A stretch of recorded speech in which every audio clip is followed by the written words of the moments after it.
1940 সালে দ্বিতীয় বিশ্বযুদ্ধের সময় বিখ্যাত ফরাসি লেখক অ্যালবার্ট কামু যখন ট্রেনে করে একবার ফ্রান্সের লিওন শহরে যাচ্ছিলেন, তখন মাঝপথে জার্মান নাৎসি সৈন্যরা তার ট্রেন থামিয়ে তল্লাশি শুরু করে। কামু সে সময় ফরাসি প্রতিরোধ বাহিনীর গোপন সংবাদপত্র কোমব্যাটের সম্পাদকের দায়িত্বে ছিলেন।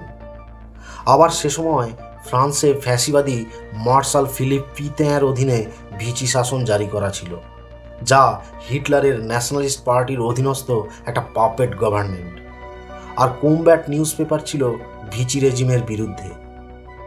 এছাড়াও কামুর সঙ্গে তখন এমন দুটো জিনিস ছিল যা নাৎসিদের হাতে পড়লে সব মিলিয়ে তাঁর মৃত্যু অনিবার্য।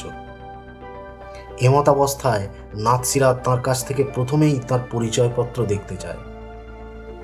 তারপর তিনি মৃত্যুর পরোয়া না করে যা যা করেছিলেন, নৃশংস নাৎসি জামানায় ঘটানো সেই অকল্পনীয় ঘটনা পরবর্তীকালে তাঁর জীবনে আমূল পরিবর্তন এনে দিয়েছিল। মাত্র 17 বছর বয়স থেকে জীবনের শেষ দিন পর্যন্ত টিউবারকিউলোসিসকে সঙ্গী করে বেঁচে থাকা অ্যালবার্ট কামু ছিলেন বিংশ শতাব্দীর একজন গুরুত্বপূর্ণ সাহিত্যিক, দার্শনিক, চিন্তাবিদ এবং পলিটিক্যাল অ্যাক্টিভিস্ট। 1913 সালের 7ই নভেম্বর আলজেরিয়ার ফ্রেঞ্চ কলোনি দ্রিন শহরে জন্মগ্রহণ করেন অ্যালবার্ট কামু।